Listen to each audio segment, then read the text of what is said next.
Bismillahir Rahmanir Rahim. Alhamdulillahi Rabbil Alameen.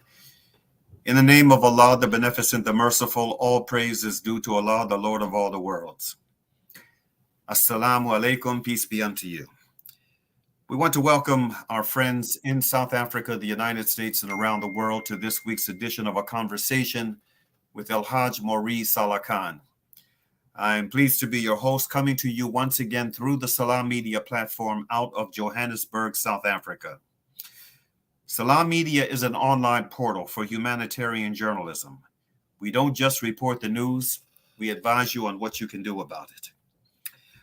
Our topic for today is the NEWBURGH 4 case, what it symbolizes for American justice. My guest for today's conversation is Kathy Manley, an Albany, New York-based practitioner of law. Her primary emphasis is on criminal defense and constitutional rights law, with a heavy emphasis on the appeals process. Kathy has written many winning briefs over the years. And today, God willing, inshallah, we're going to talk about one of those winning briefs. I should also note that Kathy is the legal director of the Coalition for Civil Freedoms, and I am proud to call her my friend. Welcome to the conversation, Kathy Manley. Assalamu alaikum. Hi, Mauri. Thanks so much for having me, my friend. Yes. Let's begin with how this sordid case began. Take us back to the beginning. And before you do, before we take that walk back to the beginning, let's see a little piece of video that we put aside to kind of lay the foundation for today's broadcast. Let's see that video, Brother Sadiq.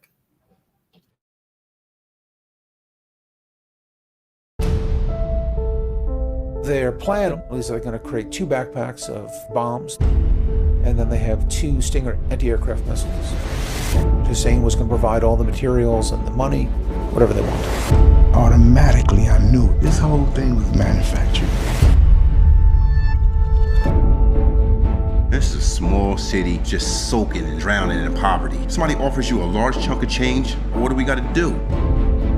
This operation was specifically designed to turn them into terrorists. You read what you want to read. You believe what you want to believe. I know my child. This is not a game. This is real life. How could you prey on your own American people? Once you see something like that, you can't unsee it.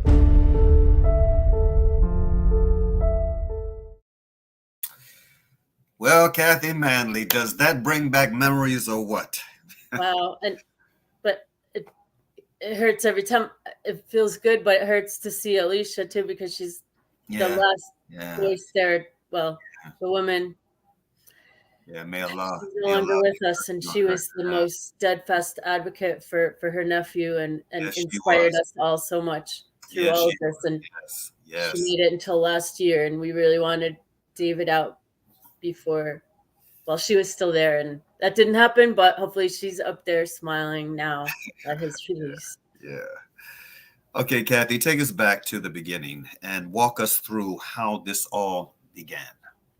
So, I guess it began with our case in Albany, right? But I won't talk about that because I could talk about that all day, but suffice to say that there was a very, very unfair FBI sting case in Albany using an informant named Shahid Hussein, who had done this because he had faced multiple felonies for committing fraud at the DMV, like faking the written test for driver's permits and then conspiring with a DMV employee to give people fake licenses with fake photos and names, things like that. So he was looking at quite a long time in prison and then deportation to Pakistan, where he faced a murder charge. So he agreed to do the Albany case, and he was really terrible in the Albany case, but they got the conviction. They convicted our innocent clients. and they both got 15 years in prison. Luckily, they're both out now. But we thought they weren't going to use this guy again because he lied so much on the stand and the jury hated him. But then we found out all of a sudden these guys were arrested in Newburgh, and we learned that it was the same informant. What the FBI did was they took this informant who they knew was very unscrupulous. But I mean, that's what they want. They're unscrupulous. So, who else are they going to use? So they set him into this mosque in Newburgh, New York, with no targets in mind, just set him trolling around in the mosque, looking for anybody he could convince with offers of lots of money to do something. And he couldn't convince anybody in the mosque. In fact, they pretty much kicked him out because they could tell he was bad news. So he's out in the parking lot of this mosque in Newburgh. And by the way, Newburgh is an extremely impoverished community in New York. And I mean, you could get a lot of people to do a lot of things by flashing a lot of money in that town, or anywhere really. But this is a very, very poor town. So it doesn't take a lot of money to do it there. So anyway, he's in the parking lot and he strikes up a conversation with a man named James Cromedy, who's kind of a small-time con artist himself. And so they basically start conning each other, right? So Shahid Hussein saying, I'm a rich terrorist. I got lots of money. I can help you. Do you want to work with me? And James is like, oh, yeah, I'm a terrorist. Sure, I did a whole bunch of terrorist things before. Just totally lying, just trying to get money. And they're conning each other. And we know who ended up getting conned in that deal. But as a matter of fact, James got sick of it for a while. And he refused to listen to Shahid anymore. He didn't take his calls. And then finally one day, Shahid is like getting desperate that maybe he's not going to make all this money that he's going to make. Because in our case, he was trying to avoid prison and deportation. But he seemed to be so good at lying and tricking people, even though the jury hated him, that they used him again. And this time they're paying him a bunch of money. And he wants that money. Even though I guess he may or may not have already had a lot of money. But anyway, he wants that money. And so he gets James on the phone and he says, listen, brother, I promised you $250,000, but you don't want it. Well, James says, whoa, $250,000. Sure. I mean, and that was not even authorized by the FBI. They were saying you can give these guys $5,000, which honestly, for most of them, that was more than enough they'd never seen, more than a few $100s before, probably, or, maybe $1,000. At this point, they didn't have jobs. They didn't even have driver's licenses. They had nothing and they just needed money. And, but so James comes back in and then Shahid says, you need to find some other people to do this with. We need like lookouts or something. And so he finds, eventually there's these other 3 people who just get offered $5,000 to just basically be a lookout. And there's supposed to be these fake bombs that are connected to a cell phone and this fake Stinger missile. And they didn't even want any of that to happen. In fact, when they were trying to supposedly like wire the phone up, they did it wrong, like probably on purpose. But anyway, and basically they were lookouts and they had nothing to do with any of this except they're trying to get the money. So the FBI came up with the targets. The FBI came up with the entire plot when Shahid Hussein said, look, can you guys at least find the maps of these targets, which was a base, the Stewart Air Base, and a synagogue that the FBI chose as a target to inflame relations between Muslims and Jews. And you can go on about all of that. But the FBI chose these targets. And Shahid said, look, you guys at least come up with like maps. Go on Google Maps and find the maps of it. It's really easy. They couldn't do that, or maybe they didn't want to do that. They did nothing at all to advance this. They just wanted the money, clearly. And the FBI made this whole big production of arresting them once they had gotten to the point and were getting these phones out, getting ready to do this fake thing that they didn't want to happen anyway. And then comes in and arrests them and uses helicopters and all these like armored vehicles and all this crazy show. It's just a show because they know that they made this whole thing happen. They even told the people at Stewart Air Base that, well, you're not in danger as long as, you know, the informant's there and we're watching this whole thing, and you're not really in danger. Don't worry about it. And it's just horrendous that they would do that to somebody. And they knew that these guys had no interest in terrorism at all. Mm-hmm. Yeah. You know, you mentioned the Albany case, and I think it's, you know, given the you know, the foundational thrust of today's conversation, what it's about, what the really damning issues are at the heart of it. I think it's worth it to just go a little bit into, you know, sharing some background on the Albany case, that this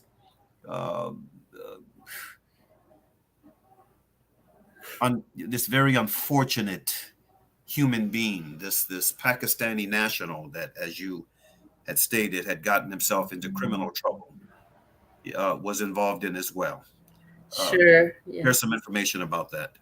Sure. So the government, for whatever reason, was suspicious of Yassin Araf, who's a Kurdish imam from the Kurdish region of Iraq. Mm-hmm. And he had come to Albany as a UN refugee with his wife and 3 very young children. And he became the part-time imam of this little inner city mosque, which I know you've been there, yes. Or you know, I've been there. It's called the Masjid as-Salam. Mm-hmm. And Mohammed Hussein, his co-defendant, was a co-founder of the mosque as well.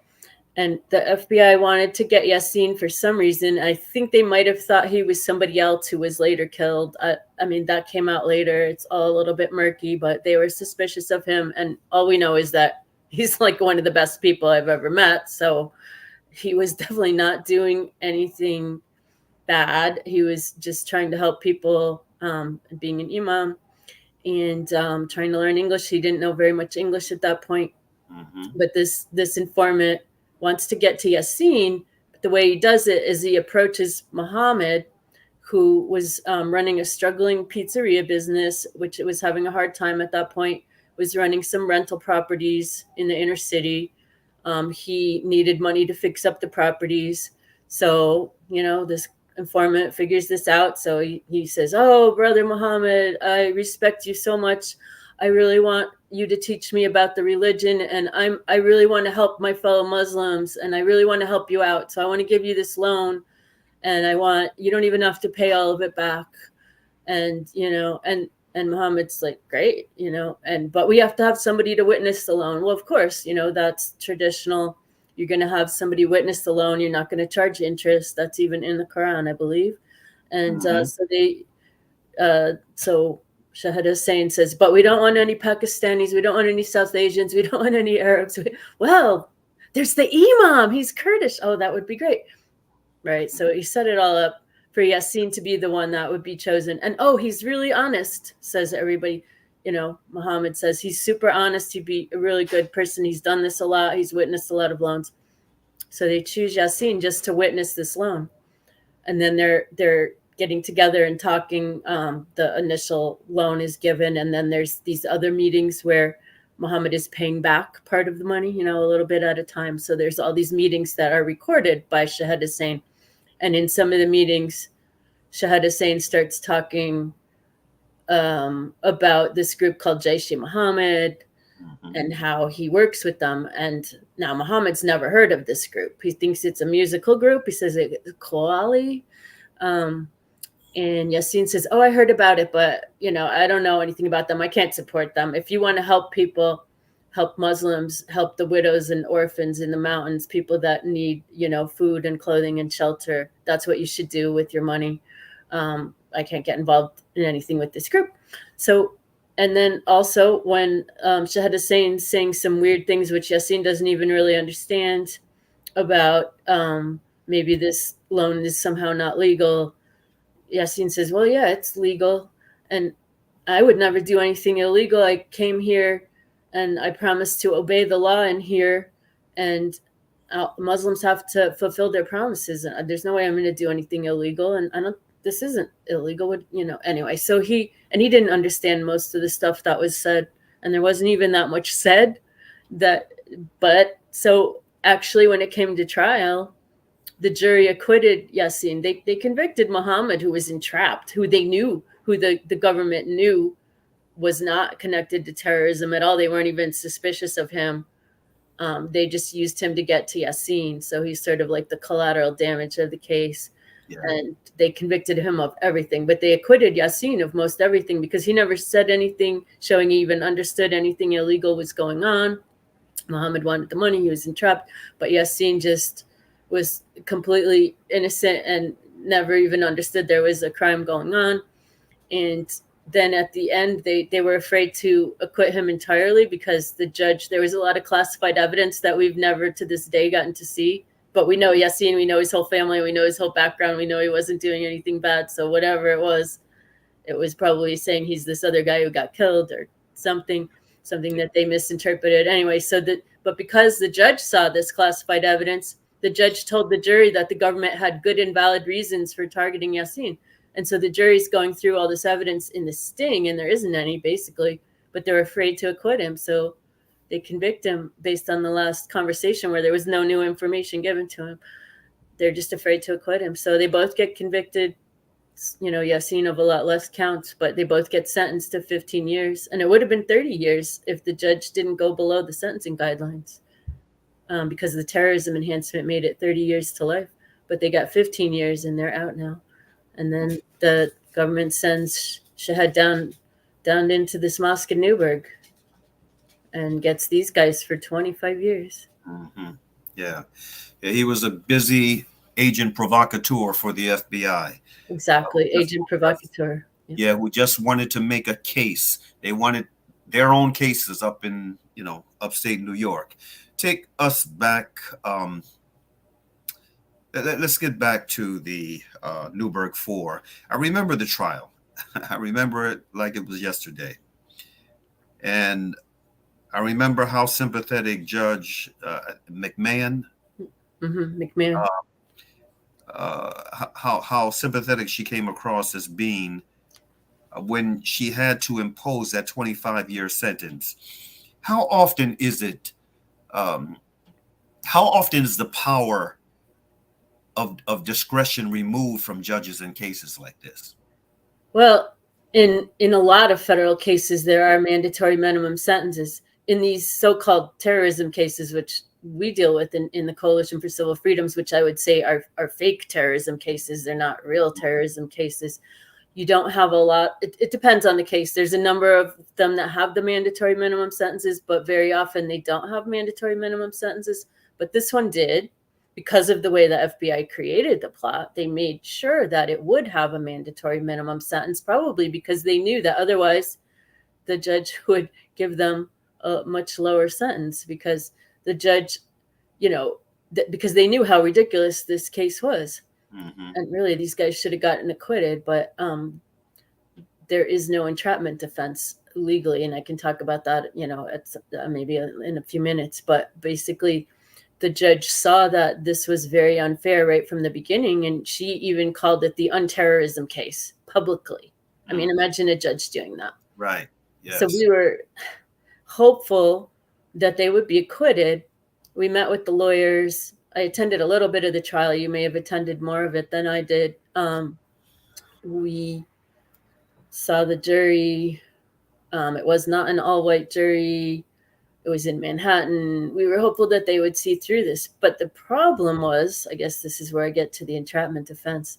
The problem was that when you have an entrapment defense, you show that the government did something to get the people. It's called inducement, right? They gave them some kind of inducement. In this case, it's straight up money that they offered them, right?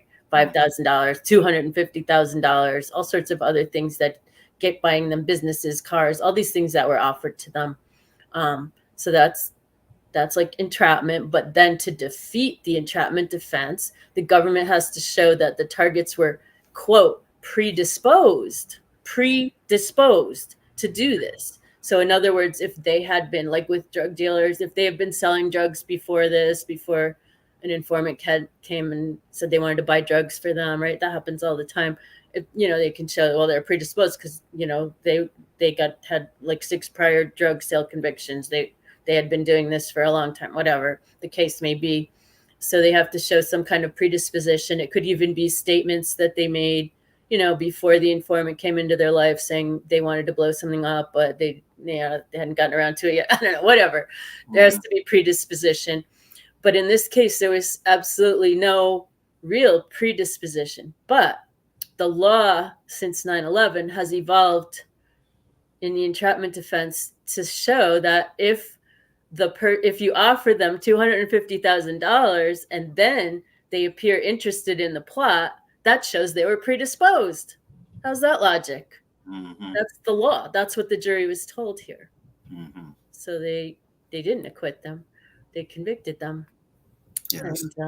And then there was the 25-year mandatory minimum sentence that the judge was not happy to impose, but had to. Right.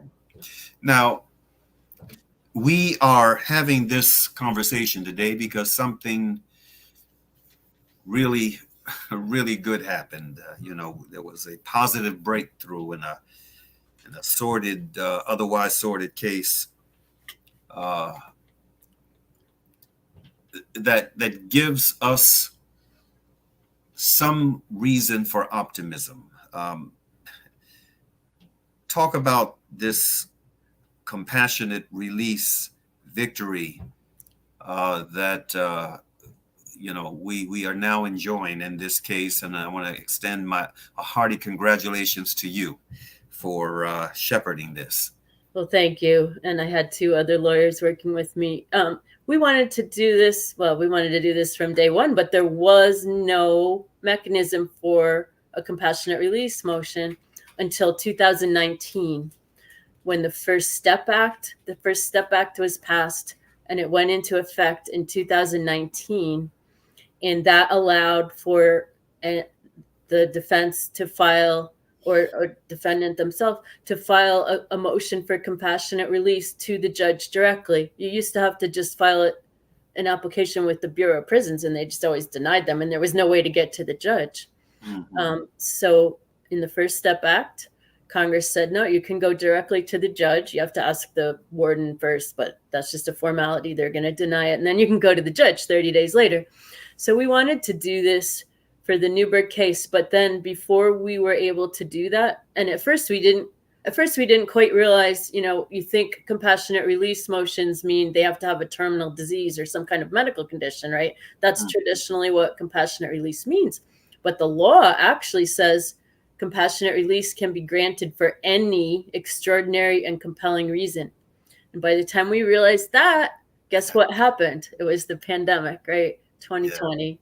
Yeah. The pandemic happened. And then we started scrambling to file motions for the people who were at most risk from COVID, the older people, the people with serious medical conditions. And we did get 3 of those people out during that time period, and a lot of them got denied. But then finally we get to, in 2021, 2022, I finally start, we had done all the COVID motions. At that point, they weren't really being granted anymore. I started working on the NEWBURGH motion finally. And we filed that motion right around the beginning of 2022, in fact. So I was working on it in 2021. And I represent Laguerre Payen, Steve Downs represents David Williams, and Amit Gupta represents Anta Williams, 3 out of the 4. I wrote to James Cromedy twice, but he didn't respond.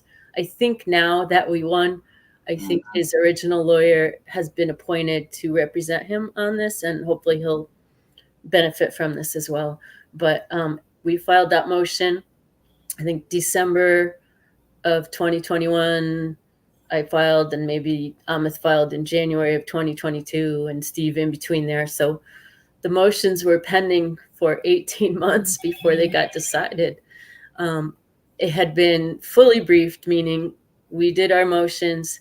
It took the government a long time to respond. I actually reached out to the prosecutors and said, look, this is so unfair. You don't really want to oppose this, do you? Please don't oppose this. I wrote to Damian Williams, who's an African-American.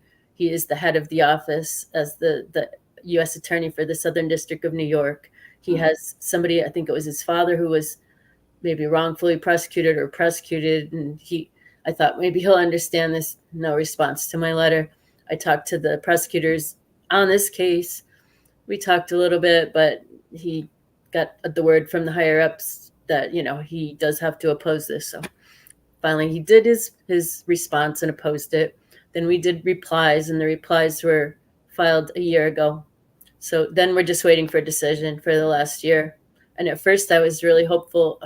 I really wanted it to happen, while Alicia was still alive. And I think she passed in August, about a year ago. Mm-hmm. But so then we're just waiting for a year. I had started to give up hope because a lot of times in this district, the judges just ignore the motion. If they're going to deny it, they might not even deny it. They just don't answer it. They don't decide it. So I was beginning to think that might happen. I had been so hopeful at first because this judge knew how unfair this case was. And she had said she was unhappy with the mandatory minimum sentence. And she had said a lot of, encouraging things in some of the decisions in the pretrial motions and the post-trial motions in that case.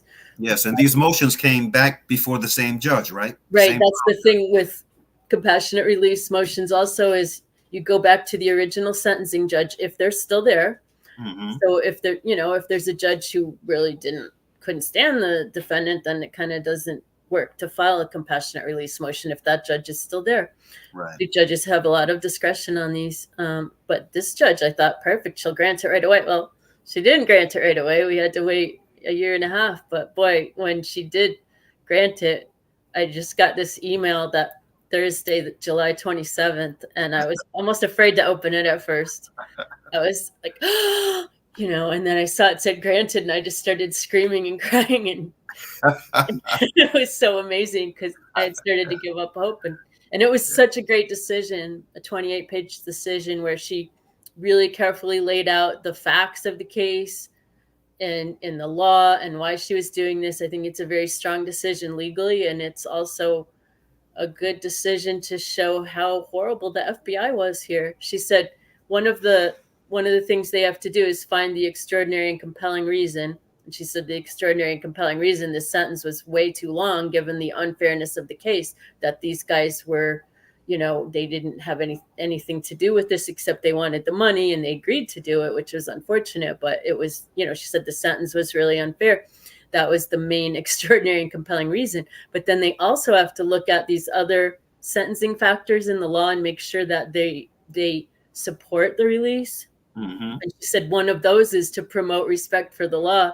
And she said, according to this court, the thing that does not promote respect for the law is that the FBI did this to these guys, that releasing them promotes respect for the law because this was really wrong to begin with. And that she didn't say they never should have been prosecuted, but she pretty much said that, and they never should have been prosecuted. Yeah. And of course I agree with that. It was, that whole trial and everything that led up to it was just it was such an outrage, not just against them and their families, but against the community. Mm-hmm. And against what this nation is theoretically supposed to stand for, as a quote unquote land of liberty and justice for all. It was an outrage. And the unfortunate reality is that there are so many cases like this. There's so many cases like this. I was looking at the book that we published, well over 250-page book, Islam and Terrorism, Myth versus Reality. We published this book years ago. And then the smaller book that we published, The State of the Union, 2003, Don't Say You Didn't Know. These two books that we've published, just shed so much light on the underbelly of what masquerades as justice in this country, especially as it pertains to national security concerns, quote unquote. And And then when you juxtapose cases like this against, what we've seen,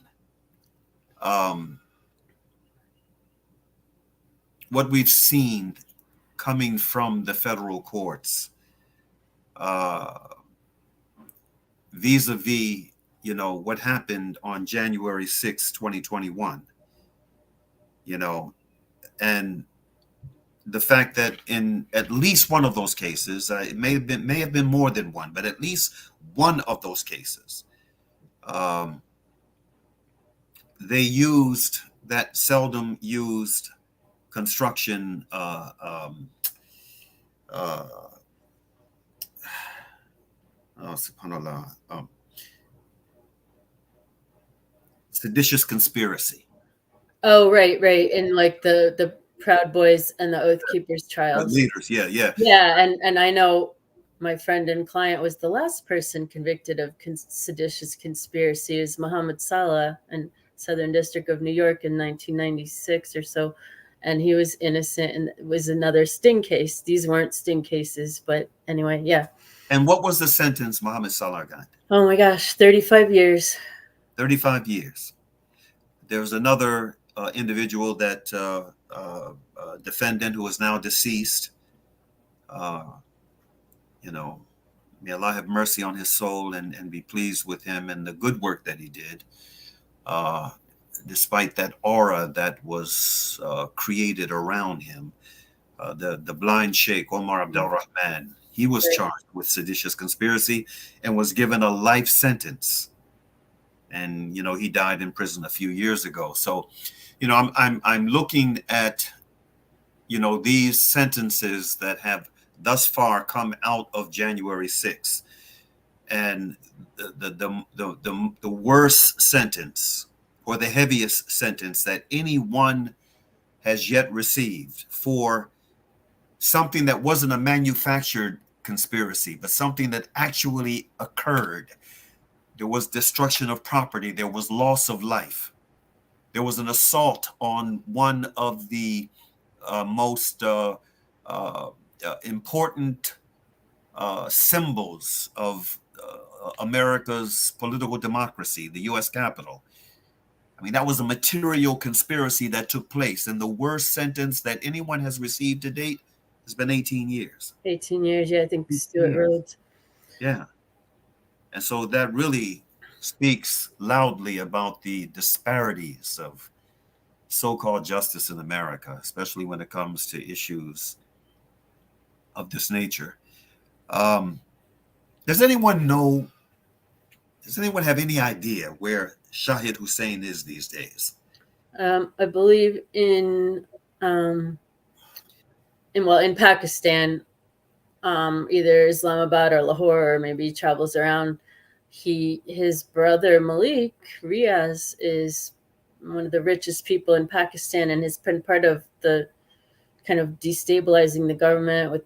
He's connected to Imran Khan, and there's just a lot of, I don't know all the details, but you say his brother, his blood brother? It's his blood brother. Yeah, I think he's got a lot of brothers, but it might be a half brother or a full brother, but blood brother to some extent. Yeah, and he has been over there, and I think he started a golf course over there while his son is in prison. While his son is in prison in the United States. Yeah, go ahead. Because one of the things that Shahid did with the money maybe that he got from the FBI, because the FBI paid him a lot of money in the NEWBURGH case, and then they sent him to do a case in Pittsburgh too, which ended up being in a movie, but maybe we'll get to that. But after all that, he came back up to the Albany area, and he started a limousine company, and his limousines were death traps, really death traps.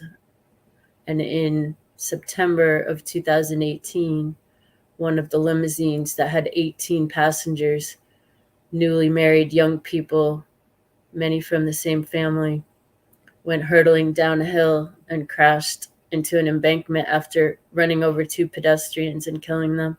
And everybody in the limousine died immediately. Of course, they weren't. Shahid Hussein was actually in Pakistan then, and he was left his son Nauman Hussein to run the business, taught him everything about how he did it, which involved probably paying bribes to avoid inspections, or if you couldn't do that, take the sticker off that says "Don't drive this. It's illegal. It's unsafe." Mm-hmm. The son did take the sticker off. Probably at his, he learned everything from his father. He eventually got charged with manslaughter, and after some legal drama back and forth, he went to trial and he ended up convicted, and he's serving a 5 to 15-year sentence while his father just stays in Pakistan, starts a golf course with his rich brother, who knows what trouble he's getting into over there. Mm-hmm. Doesn't seem to care about his son. Yeah. It's really, it's something how, Dr. King said, the arc of the moral universe is long, but it bends towards justice. It's something how, these things boomerang, in one way or the other. You're not going to get away with engaging in this kind of dirt that hurts innocent people. Let's shed a little more light on you, Kathy Manley. When and why did you become involved in these types of cases? Well, that goes back to Yassine Aref's case. I was working. That was the beginning. That was the beginning. That was it. Yep. Well, I mean, I was an activist before that, but but I had gone to law school and I wasn't involved as much in activism anymore, peace and justice activism. I had done like Central America Solidarity during the 80s and things like that, but I wasn't doing too much of that when I went to law school in 1996. And then, well, I did some stuff here and there, but then I was working for the firm of Kinlan Shanks. Terry Kinlan ended up getting assigned Yassine's case when he was arrested in 2004. And that was actually thanks to Shamshad Ahmad, the president of the Masjid as-Salam. He recommended Terry because he knew he's a fighter. He's an ex-Marine, and that he wasn't afraid to go up against the government. He had gone up against the government before on Agent Orange cases and a lot of other cases, criminal cases. So Terry, he did do his best. And I, got involved in the case a little slowly at first because my mom was dying of lung cancer at the time, and I was spending a lot of time taking care of her. But Steve Downs, my colleague, who is the chair of the board of the Coalition for Civil Freedoms now, that was when I met him too. He came into the case as a volunteer, and he started meeting with Yassine. And then he said, "Kathy, you got to come and meet him," because I had met him a little bit in passing, but I hadn't gone out to the jail to visit him after he got locked up pre-trial. And when I did, I realized, usually in federal court up till that point, most of our clients had been pretty much guilty, that, that we had the cases we had.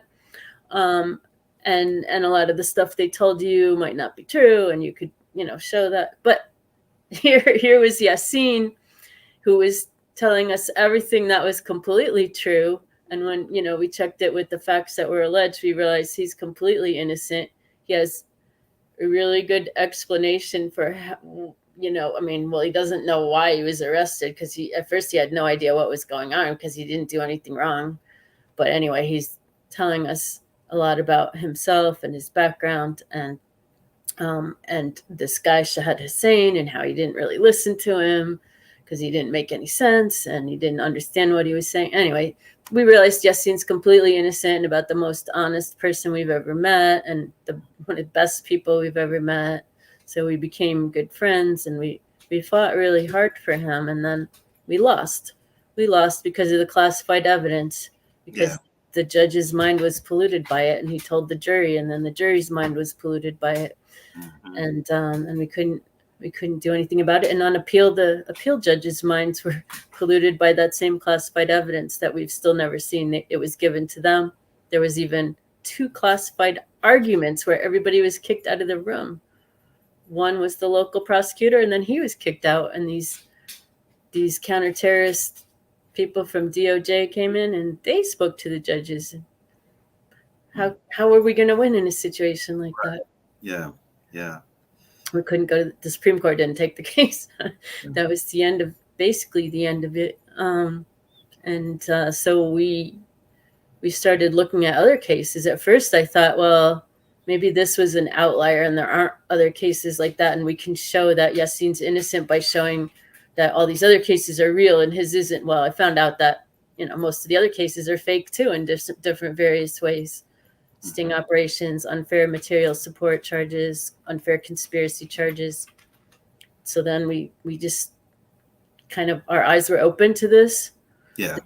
And we couldn't stop. And so we ended up helping to form the, well, first Project Salam, and then the Coalition for Civil Freedoms. Mm-hmm. From your legal eye point of view, what is the most important lesson connected to this case and others like it? That you can win. You have to be a little strategic and look for a judge that's sympathetic and show that unfairness. Do a really good job on the motion, and then you get a good decision that you can use for other cases. So we're hoping that, you know, we're looking to do more of these motions, and we're also trying to change the law. That's really difficult with Congress these days. But we want to actually have there be a real entrapment defense, because the government is doing this, has been doing this to so many mainly young Muslim men who may be mentally ill. Many of them are severely mentally ill. Many of them are vulnerable in various ways to the way the informant preys on them, like shows them videos of atrocities, gets them all riled up and says, we got to do something. Are you scared?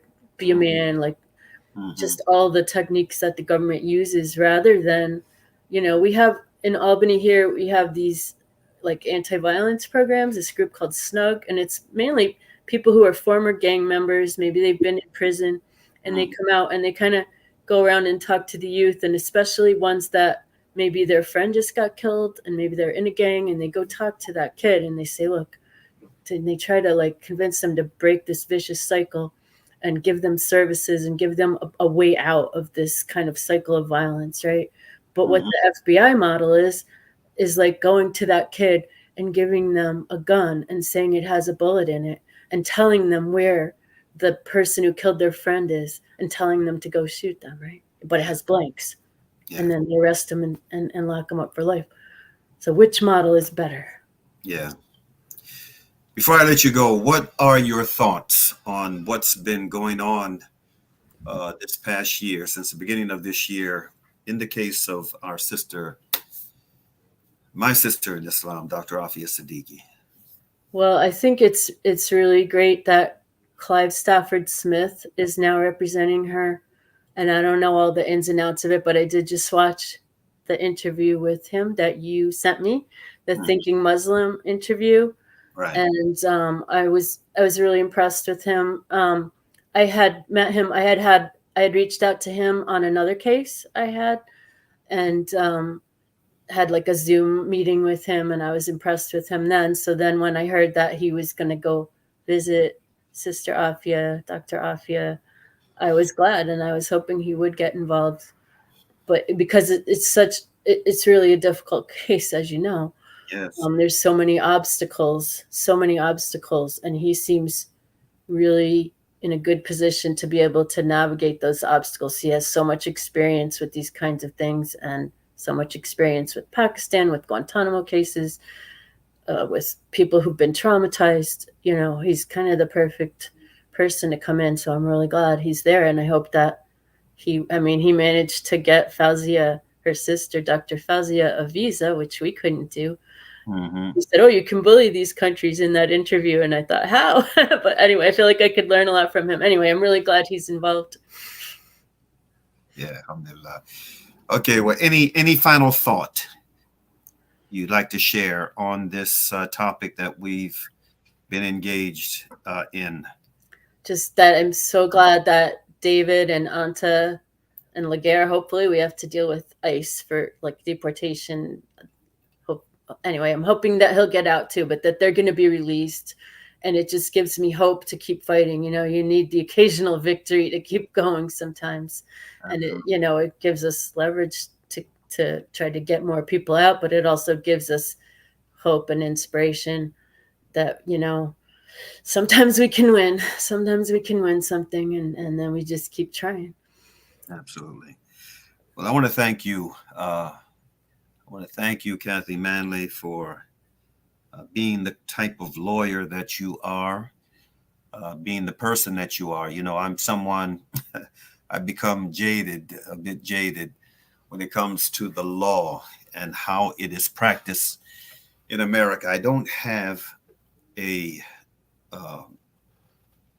whole lot of respect for for lawyers and you know, they're to me, they're like politicians, generally speaking. In the general sense, generally speaking, there are exceptions. I consider you an exception. I consider folks like Steve to be an exception, Clive an exception. There are exceptions. But generally speaking, as a class, I don't have a whole lot of respect for lawyers because, you know, for me, from what I've seen in my lifetime, it's, you know, for those who practice law on both sides, whether they're defense attorneys or prosecutors, it's like winning is everything. You know, it's not about, you know, justice. It's about winning. And but you have your exceptions, you know, to the rule, to that general rule. It's not just about making money. It's not just about winning. It's not just about carving out a reputation for oneself and a lucrative practice. It really is about helping people and trying to do as much as you can to make the country you live in a more just place, you know. So so lawyers of that nature, and I consider you to be one of them, you know, I really, really appreciate you. I really appreciate you. And I thank you for the work that you do. And inshallah ta'ala, the struggle is going to continue. I consider it to have been a blessing. Years ago when I don't remember how it was I first ended up. Oh, well, it was because of that case. It was because of the Albany case that we ended up meeting. You know, all of us ended up meeting, and then I think with Dr. Shamshad. Yeah, Dr. Shamshad. You know, he passed away a few years ago.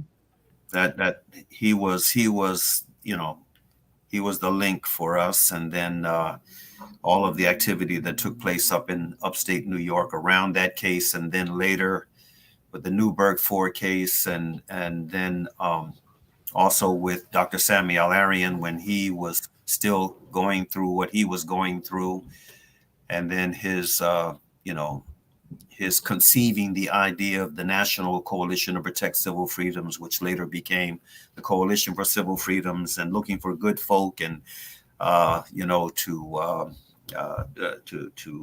you know, get the organization off and running. And, you know, I mean, it was a beautiful way that all of us were just kind of coming together. It was just, you know, how he found out about us, about me and Steve and us in Albany, was because Yassine wrote a beautiful book about his life called Son of Mountains. Mm-hmm. And we were promoting the book, and we sent a copy of it blind to Al Jazeera. We didn't know anybody at Al Jazeera at that point. And who ended up with it but Layla Al-Arian, who worked for Al Jazeera at that point. And she put it on her bookshelf where her dad was living in her apartment under house arrest. So he kind of had a lot of time on his hands. So he picked up the book and he read it and he went, oh, wow, we got to get these people to be part of this effort, because he started this coalition when he was under house arrest. So he had to invite all of us to come to his little apartment, Layla's apartment, where he was living at the time. And then we started this group, which now is... And I was blessed.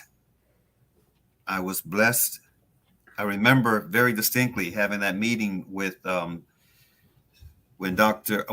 Samuel Arian after he was released, but still under house arrest. I remember having that meeting and him asking me about you all, what my opinion of you all. And by that time we had met. I had spent some time up in Albany with you all, and I shared with him my thoughts. And if I remember correctly, you know, I also, you know, provided him with some contact information. But well, what happened was he might have had contact information, but the way we heard about it was he sent his son Ali up to Albany when there was a peace conference. The founding conference of UNAC, United Anti-War Coalition, was in Albany, and we were at that conference. And then we meet this guy Ali Al-Arian, who says, "Hey, my dad wants to invite you to a meeting, but you have to come down to Virginia," and kind of explained to us. And we thought, this is very mysterious. We knew a little bit about Sammy, but not that much. But we were definitely intrigued, and yeah, that's how that happened. We came to the meeting.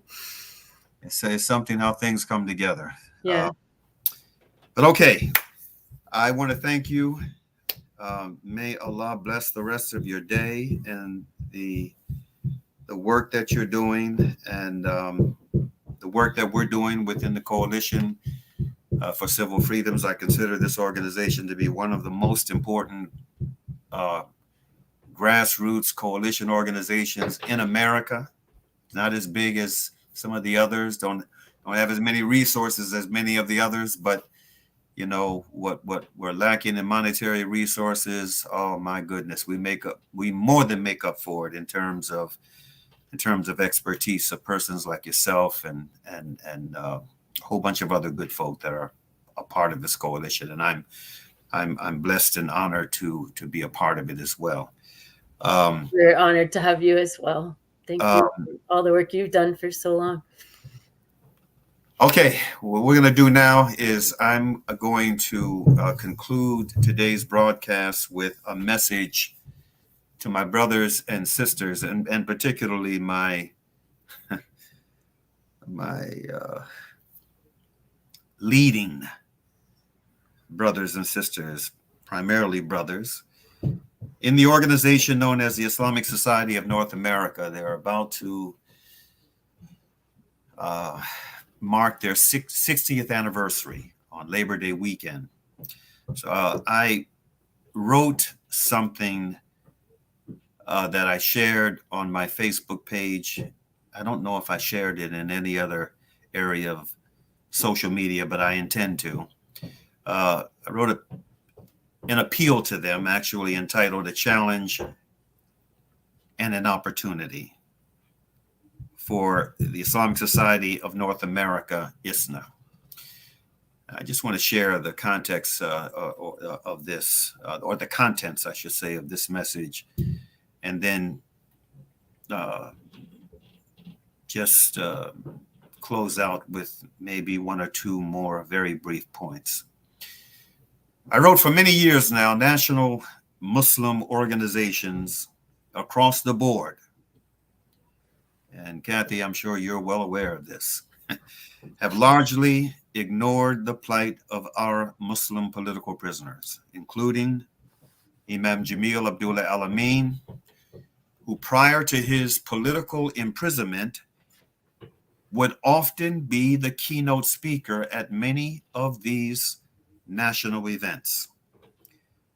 The year 1445 of this Hijri calendar we're in now, the Islamic calendar, 2023 of the Western calendar, the Gregorian, would be an ideal time for ISNA, one of the most prominent in the U.S., on the occasion of its 60th anniversary, to correct itself on this extremely important issue, and so doing, lead the way for others.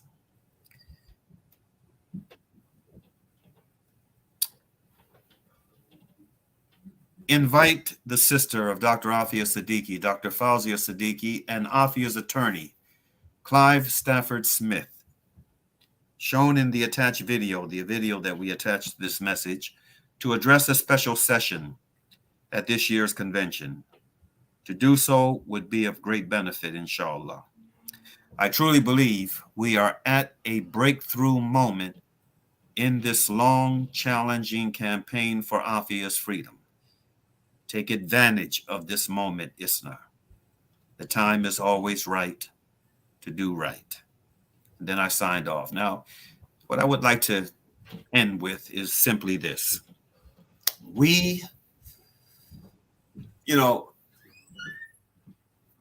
There's been a lot of fear in our community, and a tremendous amount of fear. and a lot of that fear is understandable post 9/11. A lot of the fear is understandable, but our reaction to that fear has not been acceptable. It has not helped the situation. You know, some of the things that organizations have done in the wake of the shock and awe that came out of 9/11 and the manipulations of 9/11, it just resulted in so many leaders and those leading national organizations or major Muslim organizations, as we like to call them, to react in ways that have not been in the best interests of our community. More often than not, there's been silence. And then on some occasions, unfortunately, even worse than silence, there has been acquiescence. There's been a willingness to kind of put the stamp of approval on what the government has been doing. So many of these cases, you know, I can recall of organizations releasing statements that didn't challenge what the government was doing in these repeated manufactured conspiracy cases, but basically, you know, wanted to send the message that, yeah, well, these folk may have been guilty of this, that, or the other, but, you know, the vast majority of Muslim folk are peace-loving and, you know, justice-oriented, you know, law-abiding citizens. And that has been a message that has been hurtful. Can I just say real quick, one of the worst things that's happened in some of the masjids where people were arrested who were members is that they turned against the families too. They ostracized the families right when they needed the support the most. Yeah. And that's just broke my heart. I've seen it so much. That did not happen in Albany, but it happened in a lot of places, unfortunately. In fact, it happened in the majority of cases throughout the U.S. Unfortunately, it's happened in the majority of cases. I can say this, you know, as someone who has been involved in so many cases in different parts of the country that has taken place. But I really feel, I don't know about you, Kathy, but I really feel that we are now in a place where some real changes can occur. There's been a shifting in the winds. There's something, you know, something has happened that can facilitate positive change when it comes to issues of this nature. And we just need to step up. And so I'm hoping and praying that one of the largest and oldest national Muslim organizations in the U.S., founded by our immigrant brethren, will take advantage of this moment in time and begin the process of doing the right thing. Because the opportunity is there, and if we do the right thing, not only will it be a benefit to our brothers and sisters who have been suffering for a long time, and the majority of them suffering in silence, but it will be also in the best interests of the better of the two Americas. It will be in the best interests of the better of the two. So I'm planning to be in ISNA at the ISNA convention this year. Usually I'm on the outside of these conventions with a human rights table, you know, to the kind of issues that are not being discussed within. But this time I'm planning to be on the inside. We've already registered myself and 2 board members of the Afia Foundation for the convention. We're going to be there. We're going to be on the inside. And I'm just encouraging the, you know, the organizers to maybe treat Fauzia and Clive like you do, you know, those prominent politicians that may just decide to show up for one of your conventions. You know, even though the schedule may be tight, you find a way to fit them in to be able to address the audience. Extend an invitation to Fauzi and Clive to come and to speak and to help generate some excitement for the kind of communal pushback we need to get our sister across the finish line. I really feel like, you know, something can happen, something can really break before Afia marks 21 years of wrongful imprisonment, the first 5 years being secretly held in 2024, March of 2024. Something can break. So, you know, it's never too late to do the right thing. So on that note, I'm going to close. And again, I thank you, Kathy, for joining us today. I thank you again for your work. May God bless you and your family. And Project Salam and the Coalition for Civil Freedoms and the Afia Foundation and the rest of us who have been in the trenches, you know, just trying to do as much as we possibly can to bring about positive change.